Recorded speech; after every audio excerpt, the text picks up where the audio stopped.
our moderator, Ms. Camille Sepe, to continue with the discussion. Thank you. Thank you very much, Sir Kalayaan. As what Sir Kalayaan has mentioned, we'd like to apologize everyone for the technical glitch, and we would like to thank you for indulging us uh, extra of your time in order for us to proceed with our discussion for this afternoon. So we were cut off a while ago as to the difference between the pili pulp powder and the pili pulp flour. So let's go back to Ma'am Ortega in order to address this query from one of our Facebook viewers. Ma'am Ortega?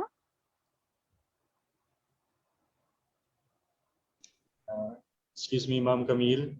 Can Yes you po. proceed with the other question? Ma'am Ortega is still preparing po. Thank All right. you. Sige. We'll just come back to that question in a while. So um, let's now have a question from one of our participants here in the Zoom meeting from Department of Trade and Industry, Sorsogon. Um, if I may read to you, one aspect in the Pili value chain that is not being addressed is the gathering aspect. Is there any study on how to simplify pili gathering or harvesting, especially those big pili trees wherein harvesting can endanger the harvester by falling down from the tree? So this question is for Sir Joris.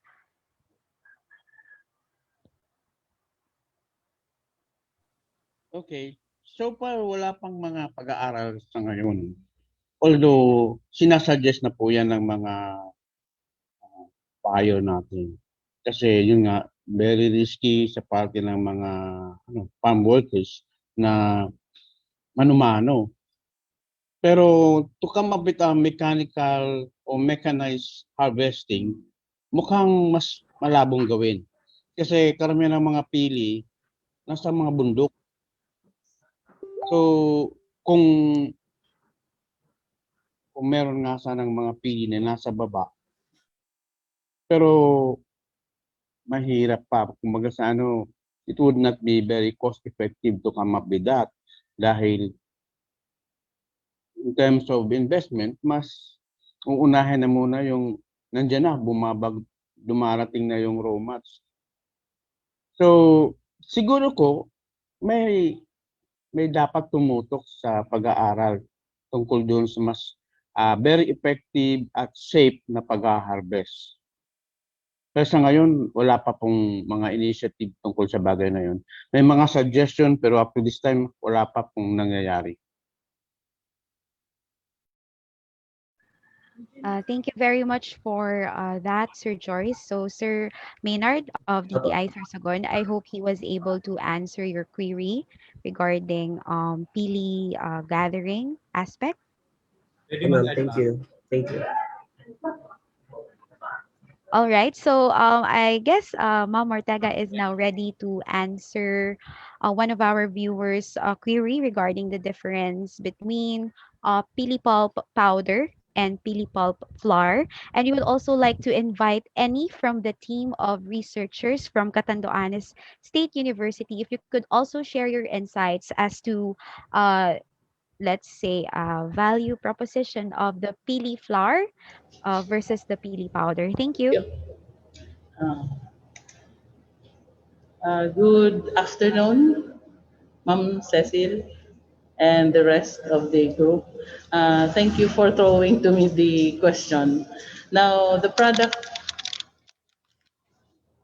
that we had prepared through research and having its result, we preferably call it powder because its characteristics that we had attained would be more on a powder type as compared to flour. But both of them, the flour and the powder, has the same uh, characteristic as to its fineness. Only that the product that we had produced was more likely to be used as a substitute or an additive to different specific food products. You cannot totally add it like flour to a certain food product like cookies. There is only a certain percentage that you can use for cookies, meatballs, or any fish or any product whatsoever. Therefore, we preferably call it the term as powder as compared to flour.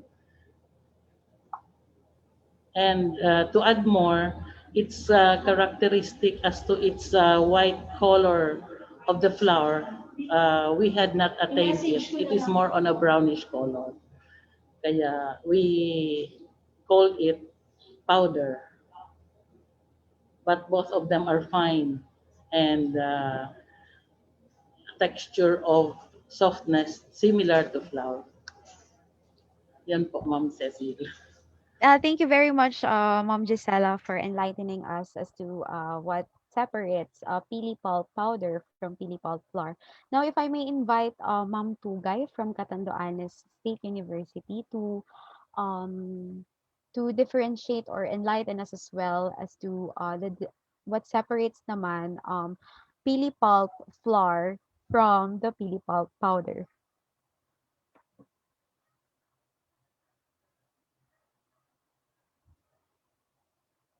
So I guess we'll just come back to her in a while. But we have here another question from our participant here in the Zoom meeting. So the question is, has there been new development in mechanization of the shelling and the pulping machine? So anyone from our participants or researchers could answer to this query. He's asking if there have been new development in mechanization of the shelling and the pulping machine. So I guess anyone from the College of Agriculture and Forestry, if someone is here, or the Department of Agriculture or the Department of Trade and Industry.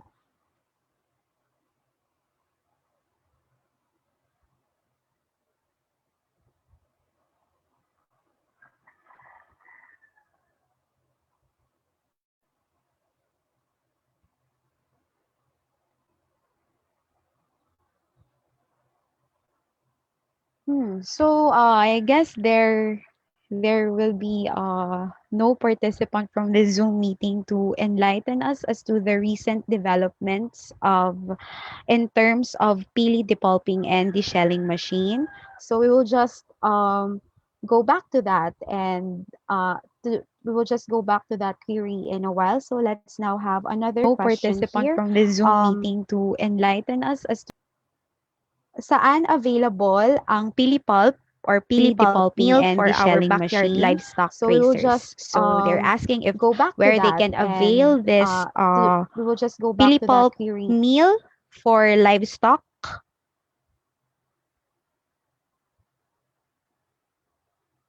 So this was presented to us by pili one pulp milk and for the our shelling backyard machine livestock so racers. researchers from the Department of Agriculture a while ago.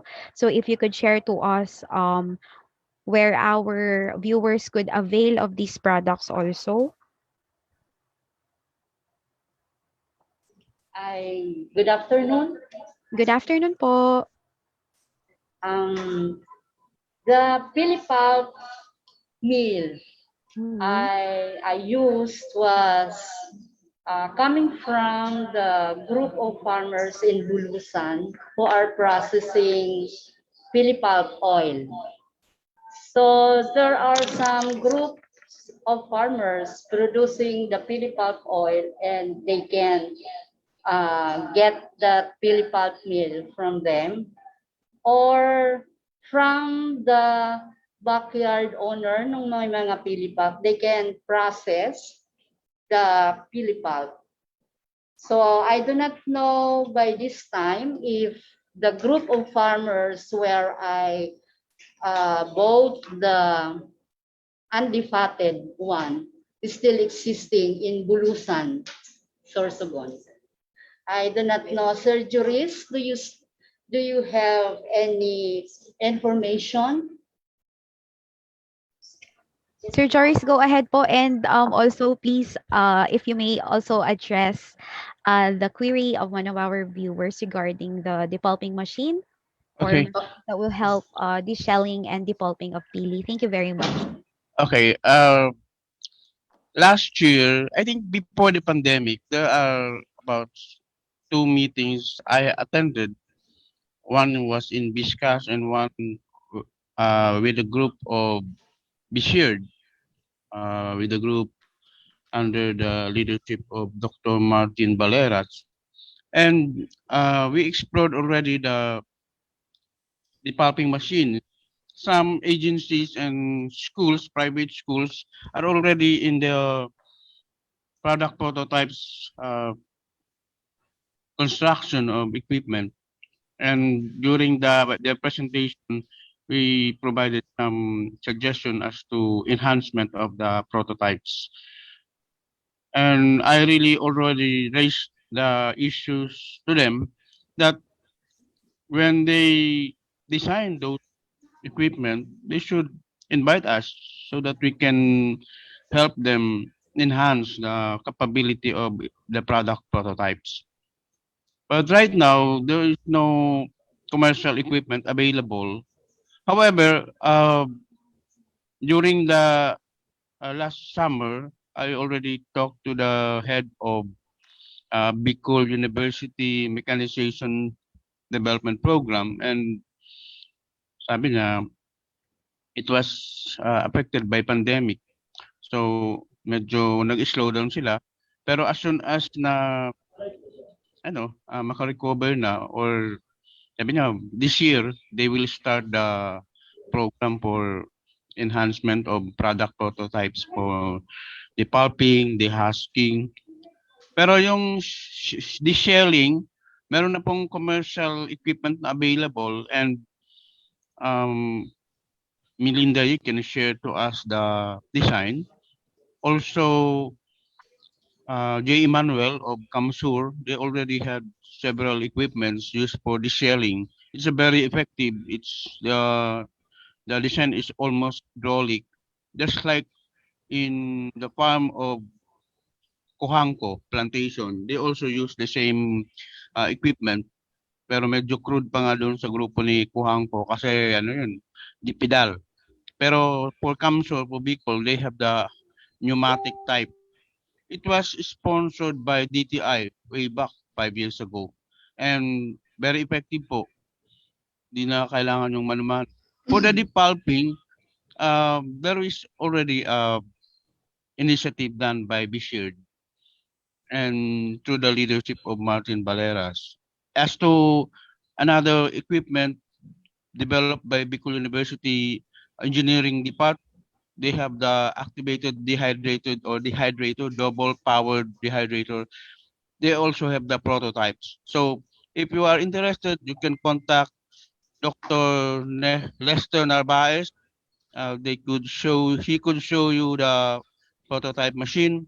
Then you can develop a more upgraded and more customized from a small quantity to a more bigger capacity.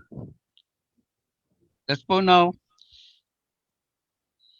Thank you very much, Sir Joris. Let's now hear it from Ma'am Melinda Ye regarding the mechanization of the shelling and depulping of pili.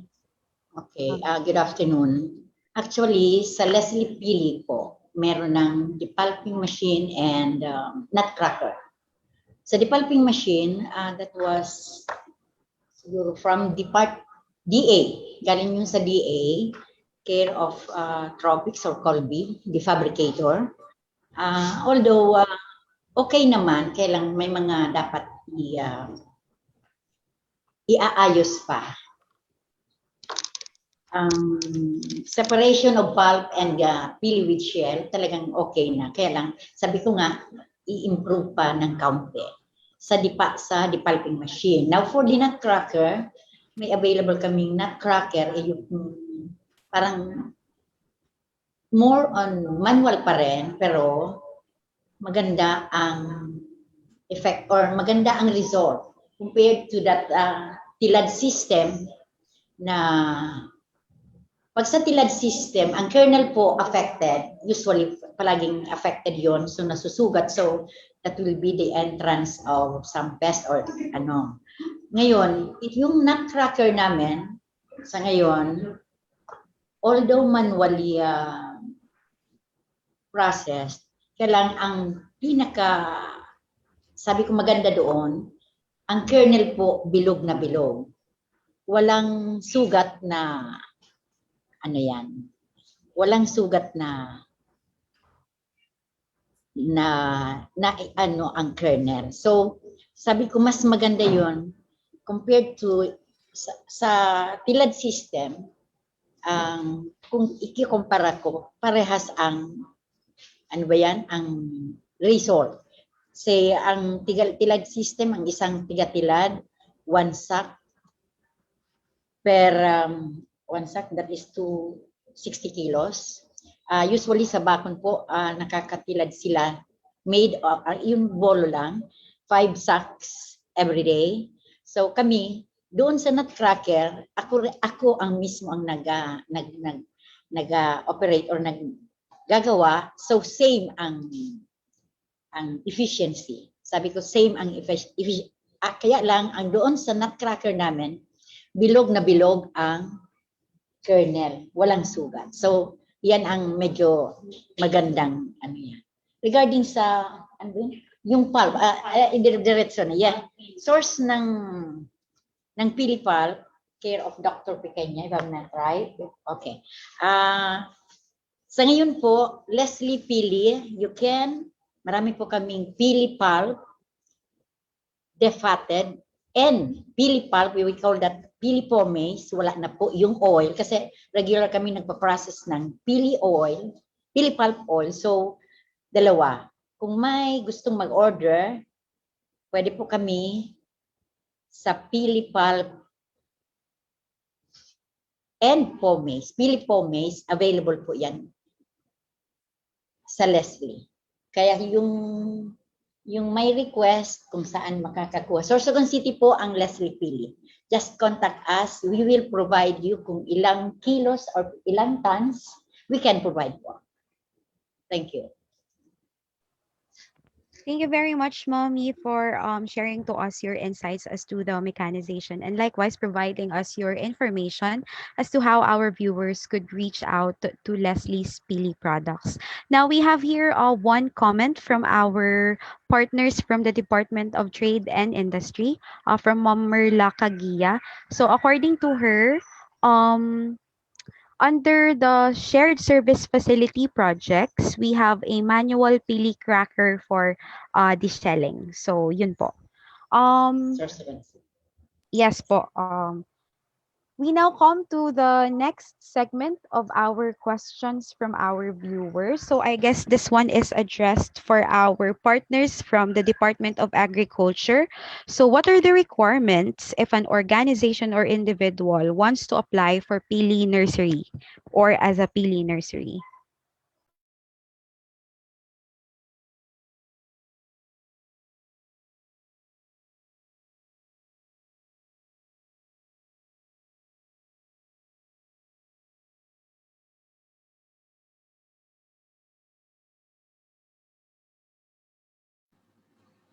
Ano po yung tanong, ma'am? Please repeat. Here's the question po, Sir Ronald. One of our viewers, si Ma'am Maxi Balaguer, has raised this question. So what are the requirements if an organization or individual wants to apply as Pili Nursery? The nursery application, requirements, letter of intent, application, ano pa yung iba na application, hindi ko memorize eh. Madali pa ano yung iba? Letter of intent to apply, then application, then wait lang po, ma'am. Marami kasi requirements yun, mahaba po yun eh. yung BIR, BIR, tapos, for ano po ito naman, for sol, ano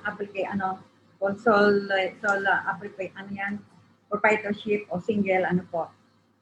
Sayang, nandun kasi yung lahat ng requirements. Ma'am, pwede po, kukunin ko muna yung lahat ng requirements. Later on na lang po. Ano ma'am?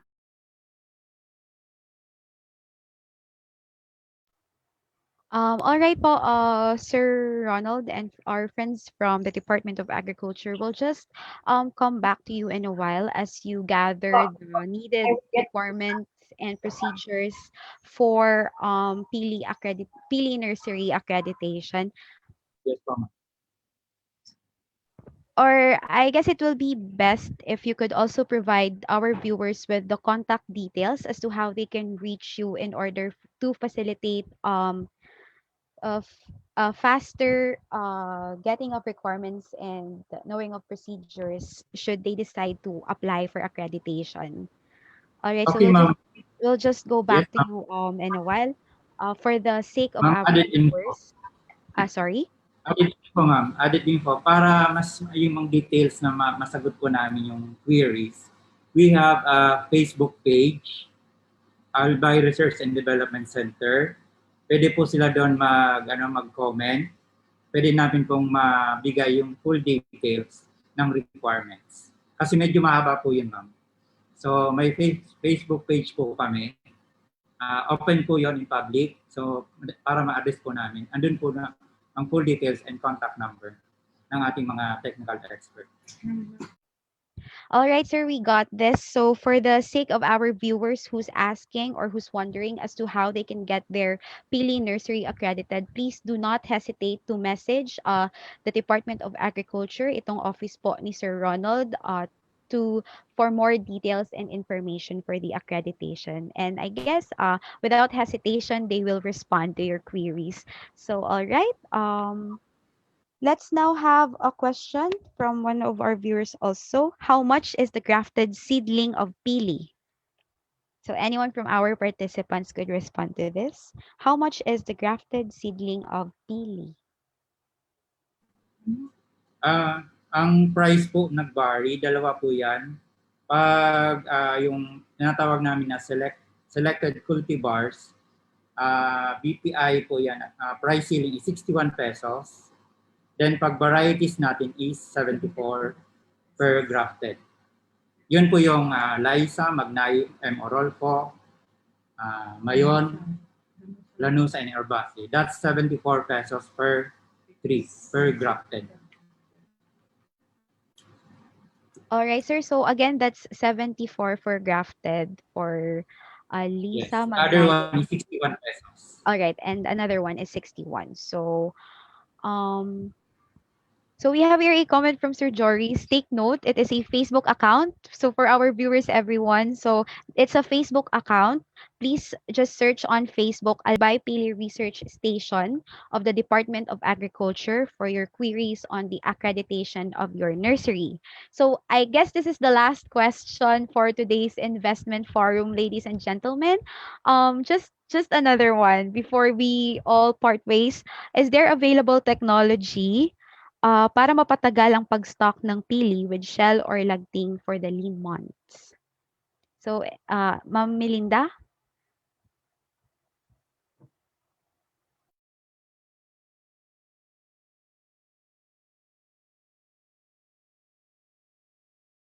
Or our friends from PhilPili, Ma'am Rosalie? Yeah, maraming factor po kung paano natin ma-stock ang pili with shell, right? Lagting. Okay.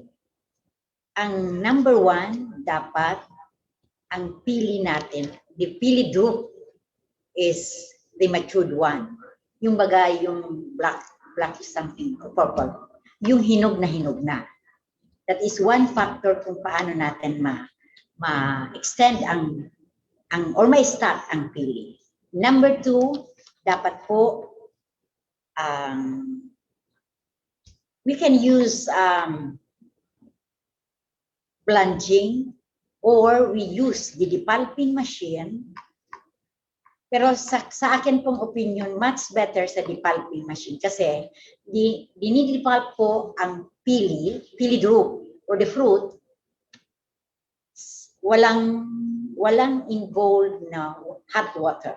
So in that case talagang ang kernel na kakalabasan talagang maganda. Then after that, you wash the lagting, dapat process po ng pag-dry or pagbilad. Sa amin po, as experience namin, binibilad po ang pili with shell for 3 days, pero at least 2 to 3 hours a day. Hindi po, the whole day, halimbawa ngayon, mainit, hindi po dapat ibilad yan. Kasi ang isang factor, pag overbilad, overdry po, mainit, nagka-crack ang shell. And iyan po ang isang possibility na pwedeng pumasok or ang kernel will be affected. Kaya nagre-require kami na at least 2 to 3 hours lang po ang pagbilad for 3 days. And after that, pwede na po yung ma-start. Pero tinitest namin yan sa nutcracker kung pwede na pala ito. So, parang sabi nila, dry na. So, pwede nang i-stack. Sa pag-stack po, kami po, it takes us 1 year to 6 months or more. Na-stack namin ang lagting. Magandang paraan ng pag-stack. Pwedeng sa sako, pero dapat i-rated. Kumbaga, ano ba yan? Medyo may hindi kumbaga may space kung i-stack po ang pili with shell. That is one. And sometimes kung matilad na or we have to crack, tinitest pa rin kasi kung 1 year na-stack, dapat kung ika-crack, dapat ibibilad. At least ibilad ng 1 hour. Pero sure tayo na talagang kung mag-stack kayo 1 to 6 months, 1 year to 1.5 year, pwede po ma-stack ang pili. Then that's it. Kaya sabi mo, much better na pag mura ang presyo ng pili drupe, pwedeng mag-stack. Pero yung tamang process po, pag, yung sabi ko nga, dapat matured drupe, then pagbilad, then pag-stack, yun po ang dapat. Yan ang as experience namin. Thank you very much, Mommy. I guess Sir Ronald will add up to the storability. Will add information as to the storability of pili. Sir Ronald. Okay, good afternoon. Bago po sagutin yan, added info dun sa accreditation. Kung taga-Albay po yung interested, mas ini-encourage namin to visit our office at Mayong Crossing, Tabaco City. Kasi kasama ko dito si Ma'am Otos, one of our plant nursery evaluator, and inspector si Ma'am Jean Abinaflor. Opo, explain po nila ang details kasi andito sa amin yung forms and anong mga requirements. Then to added info doon sa storability, doon po sa paglilibot-libot ko sa ating mga processor, commonly, ang nasabi nila to store or pili nuts up to 1 year, dapat po ma-achieve po natin ang 3.5 to 5% moisture content. So yun po dapat, ma-achieve po natin yon. Talagang ma-assure po tayo, ma-store at ang pili natin up to 1 year. Then doon pa lang sa processing, tama si Ma'am, dapat talaga malinis, then dapat tap water. Kasi pag blinash po natin sa warm water, talagang mag-oily siya, then storability niya madidiplate. So, yun po, 3.5 to 5% moisture content. Pag na-achieve po natin yon, then ang problema dito sa Bicol, very erratic ang condition natin. How about pag maulan? Saan natin ibibilad? So we tried sa mga processor natin dito, ginamit namin yung palay dryer. So nagsimula kami doon, exposure, na-achieve po namin ang 3.5 up to 4.5 NC. In-expose siya doon sa dryer na 10 hours. I-dry mo siya na 10 hours. Then nung kinuha namin yung moisture content ng pili, na-achieve niya ang 4.5. So pasok po siya doon. So maganda po nating tingnan to na pwede nating alternative kung masyadong maulan. Additional information, pwede pa. Okay, ganito po. Bali, yun ang problema namin kung mag-i-stack. Ang talagang sa panahon. Good kung mainit, okay lang po. Pero pag maulan, yun ang nagiging problema. Now, siguro wala na tayong problema sa kung maulan. We have the mechanical or multi-purpose mechanical dryer sa ngayon. So, pwede yun po. Sabi nga ni Sir Ronald, makakatulong yun kung maulan. Ano po? And additional information po, sa ngayon po, ang Albay or APAW, Albay Provincial Agriculture Office, meron na pong sa pili processing area nila, planta, may available na po na nutcracker, depulper, and ang set of equipments or machineries po na gamit sa pili, meron na po ang Albay, ang APAW, pili processing area, and yun po ang through the help of our governor sa Albay. So yun po, ang pinupunuan namin ng mga equipments, yung Albay processing area, processing plant sa APAW po makukuha. Meron na po kaming mga machineries doon. Then, talagang i-complete namin yun para ma-boost ang industry ng pili dito po sa Albay. And yun, talagang gusto ni Gob, dapat maano na po yun. So, an additional information lang po. Thank you. Thank you very much, Ma'am Melinda and Sir Ronald, for sharing to us your insights onto the storability of pili. All right. So, I guess ito na officially. We have one last question from one of our participants. So ito na talaga. This is the last question for today. So indulge us more time for the discussion. So this question is specifically addressed for Ma'am Melinda and Ma'am Rosalina. So what are the requirements if we want to supply pili pulp oil? What lab tests are needed? What are the profile of the product? Should it be cold pressed or traditionally extracted? So we'll first have Ma'am Melinda and then we'll have Ma'am Rosalina. Okay, sa supply ng pili pulp oil, okay din ang Leslie, kailang may mga requirements kami. Actually, we have trained several group of women po. Sorsogon, the whole Bicol region, care of Department of Agriculture, and alam na nila kung ano ang pinakamagandang process or the right process pag extract ng pulp oil. Nandyan dapat, sabi nga, malinis or may mga ano kami. We are buying pili pulp oil with some or may dapat po malinis. May mga test man kami diyan. May mga pinapatest niya sa laboratory kung either that pili pulp oil is adulterated kasi nangyari yan sa akin. Although trained women ang kumbaga nag-market sa akin. So hindi mo talaga yan ma-evade na pwedeng maging adulterated or may halo. Now, in that case, madali po namin natitest kung yung pili pulp oil na dadalhin sa akin will be ano yan? It is a raw pili, pure pili pulp, or it is, sabihin natin, adulterated. May test kami dyan. And considered as raw. Sorry. Considered as raw, pili pulp ang binibili namin kasi that is may process pa kami doon sa processing area namin na pinaprocess pa yan para maging clear yung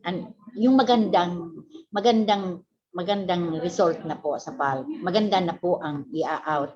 Kaya ang halimbawa magbebenta kayo, okay lang yan, mag-contact lang po, pero may test kami diyan na ginagawa kung is this adulterated or is this pure. Now, may question kung sa traditional, okay lang sa traditional kasi makakatulong yan po sa mga farmer natin, kababaihan natin kasi wala pang makina. So, ang ginagawa namin through training, yung katsa muna, cheesecloth, ang pag-extract kasi walang machine, walang hydraulic press. So in that case, traditionally processed, okay lang po yan. Pwede ring ibenta or pwedeng i-market. Okay lang po yan. Same ang price with that. Pero actually walang more on traditional process pa sila ngayon. Kaya ganon, okay lang po. Pwedeng ano yan. Ang ano lang namin, dapat malinis, clear na, wala nang latak, kumbaga wala nang residue kasi and number 1 po yung amoy. So, ano ba yan? Yung amoy po, kasi pag prinases nyo ng hindi tama as trained, or yung binigay naming technology, ang result po ng Pilipal, iba. Iba ang amoy, that is, yung mga previous kasi, ano ba yan sila? Binababad lang yung fresh pili drop sa water. Pero hindi po yun advisable. Sa ngayon, ang training namin, more on fresh harvest, dapat ipaprocess kaagad, not na ibababad pa kasi there is a fermentation na nangyayari. So, ang result po ng oil, iba. Talagang iba ang amoy. And that is reject po kung dadalhin. So, ang hinihingi lang namin, malinis, walang residue, and number 1 po ang amoy. Anyway, sa testing po, kung that is pure or what, or adult, okay lang yun sa amin.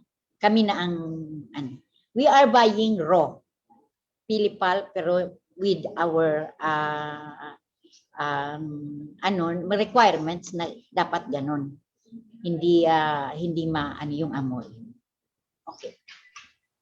Thank you very much, Mommy. Let's now have Ma'am Rosalina Tan. Yes, kami po, because we are very strict, dati nung bago ako, I'm not strict eh. Hindi ko nga alam kung anong dapat, basta tanggap lang ako ng tanggap. Pero when I was very conscious and aware of the quality, medyo nag-strict. So ang ginawa namin, we organized the farmers group. One group, ayaw po bumili na sino-sino lang na hindi namin na-train, hindi namin mapuntahan, hindi namin ma-inspect.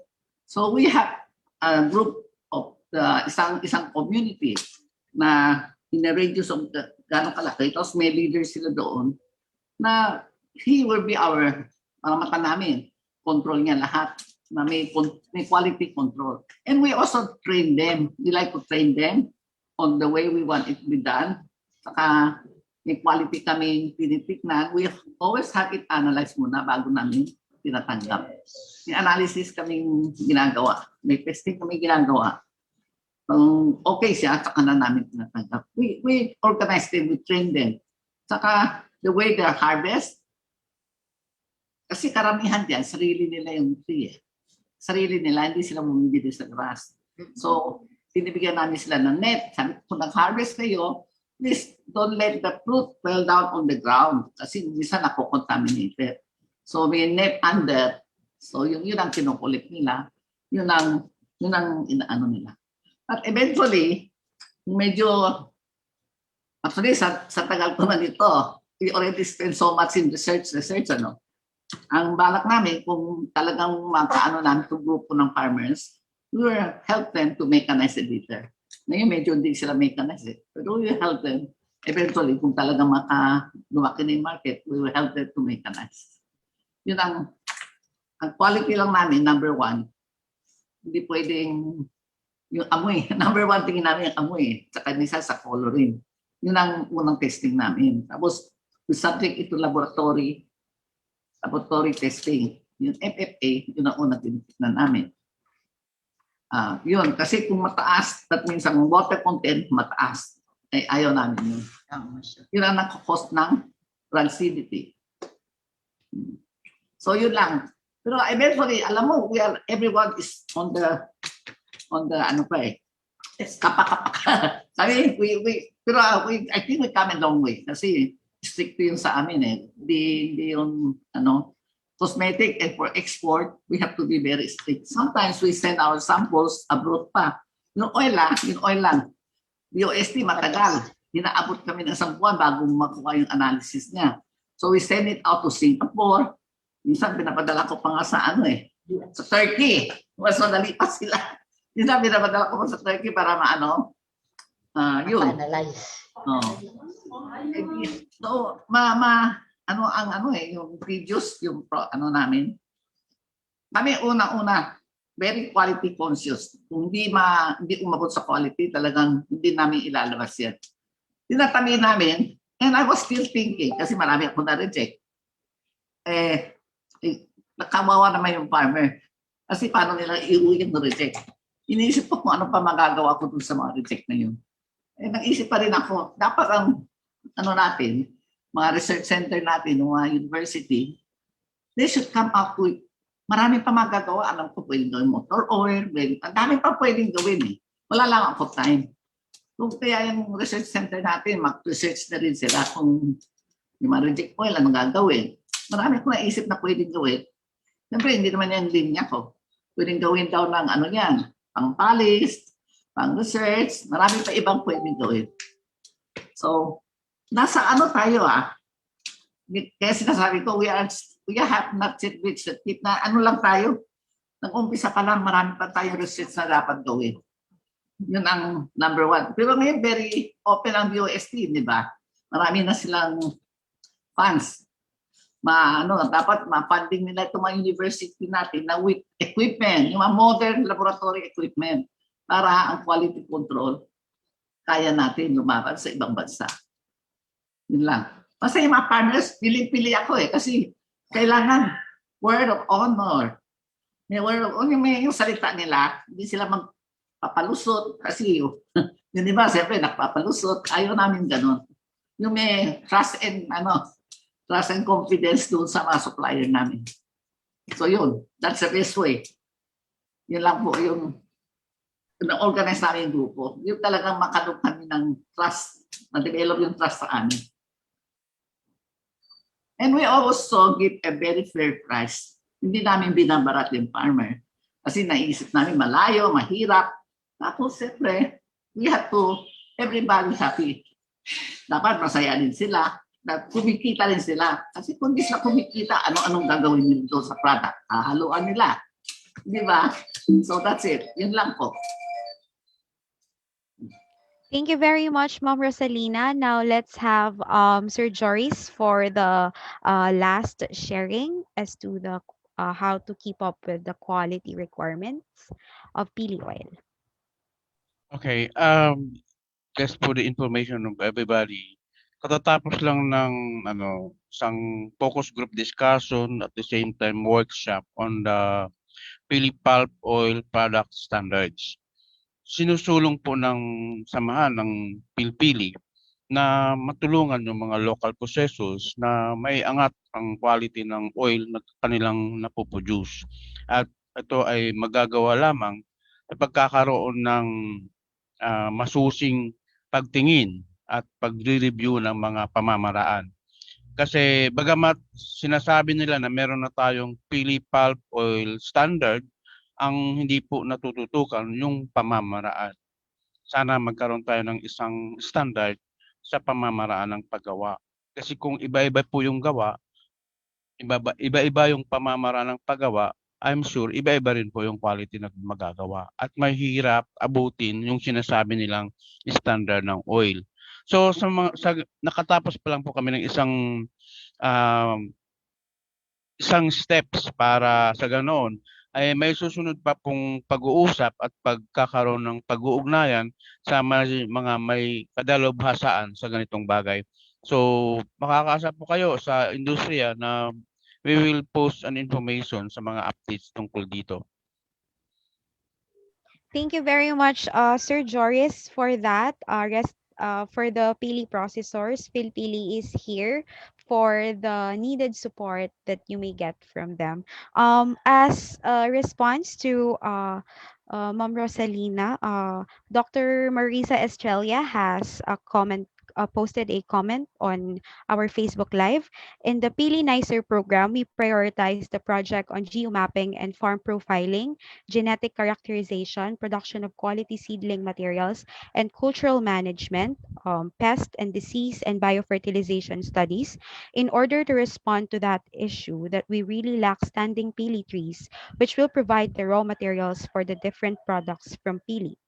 We really need to plant more to increase pili production. Likewise, post-harvest equipment, oil extractor, depulper, sheller, etc., improvement and development of post-harvest technologies will speed up processing to come up with quality oil, kernel, and whatever byproducts we can get from pili.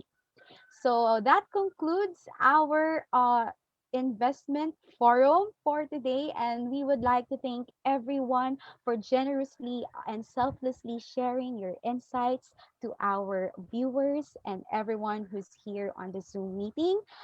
Thank you, everyone, and have a nice day ahead. I will now sign off as the moderator for today's investment forum. Sir Kalayaan, please take it away. All right, so thank you so much, Ma'am Camille, and of course to our guest speakers, researchers, partners, and participants for a very engaging discussion. So let's give them again a virtual round of applause.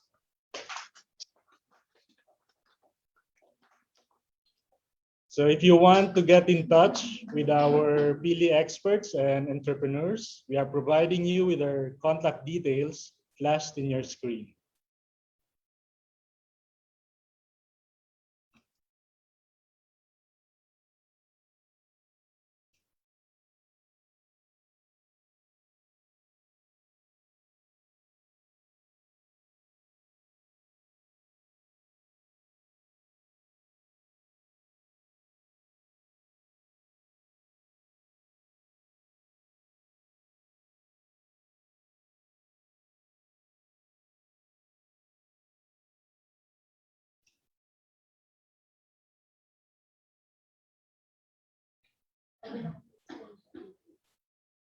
Okay, so we are encouraging you to please stay in contact with these experts and researchers and entrepreneurs for any concerns that would like to clarify or to engage with.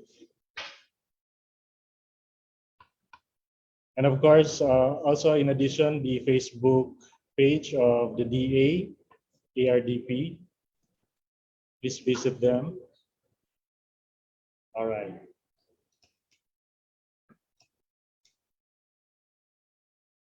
So for any for additional queries and clarifications, you can contact us in the Bicol University Extension Management Division Facebook page or Messenger, so that we can refer you to the appropriate persons with your concerns. So now we are almost in the concluding part of our program. So to formally end this Pili Virtual Investment Forum, let's listen to the component leader of this project and professor of BU College of Economics, Business Economics and Management, Professor Julieta V. Mojadas, to give us the closing remarks.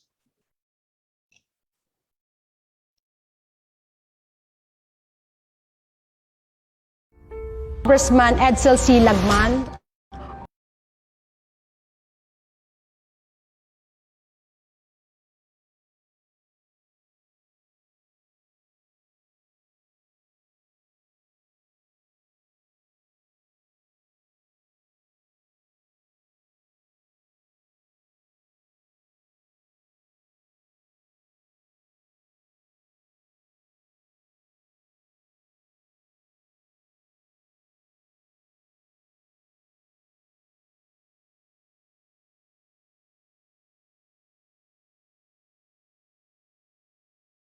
Dr. Mary Grace Rodriguez, PhilPili President, Mr. Juris P. Olbes, Pili-Ani Founder, Ms. Rosalina S. Tan, Leslie Pili President, Ms. Melinda Yee, seasoned researchers, distinguished guests, colleagues, students, ladies and gentlemen, a pleasant day to all of you. In this forum, our primary aim is to provide an opportunity for engagement of researchers, or better yet, the technology generators and the Pili industry actors. Our commitment as enablers in the Pili supply chain is to link technology generators with potential investors. Let me briefly restate what the Honorable Congressman Lagman mentioned a while ago. There is a critical need for sufficient and continuing government support and private sector investments. Therefore, we all need to work harmoniously and support one another for the development of the Pili industry. I would like to end my talk with a line from a song, which perhaps most of us know. If your heart is in your dreams, no request is too extreme. We are gathered here with a common goal. Deep in our hearts, we dream of creating a better future for the Pili industry and for the Bicol region in general. If we believe in dreams and truly work hard towards achieving our goals and aspirations, no matter what it takes, together we can make that dream a reality, and together we can make a difference. At this point, I take great pleasure in expressing our appreciation for your support, commitment, and hospitality to this event. To the Department of Agriculture, Philippine Rural Development Project, PSO South Luzon Cluster for the funding, Department of Agriculture Regional Field Office 5, Honorable Congressman Edsel C. Lagman, Department of Agriculture, Albay Research and Development Center, Albay Breeding Station and Albay Experiment Station, Department of Science and Technology, Regional Office 5, Department of Trade and Industry, Region Office 5, Philippine Pili Industry League Incorporated, Mrs. Rosalina S. Tan of Pili-Ani, Ms. Melinda A. Yee of Leslie Pili Products, Catanduanes State University, Sorsogon State College, Bicol University Tabaco Campus, Bicol University College of Agriculture and Forestry, Bicol University College of Business, Economics and Management, Bicol University Jesse M. Robredo Institute of Governance and Development, Bicol University Office of the Vice President for Research Development and Extension,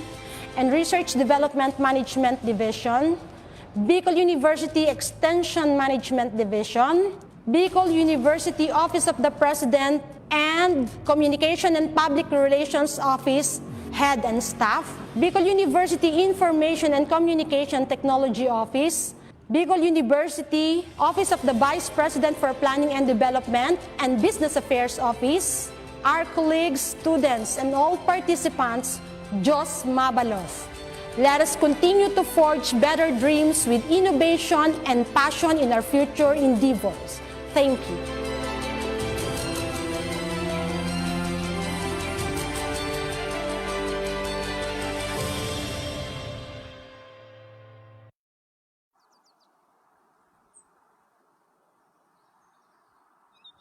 This is the school we wish to sing, of a school to honor and revere, a temple built by men of firmness, a mold for you to walk with pride, for He will always be united, although we tread on distant lands.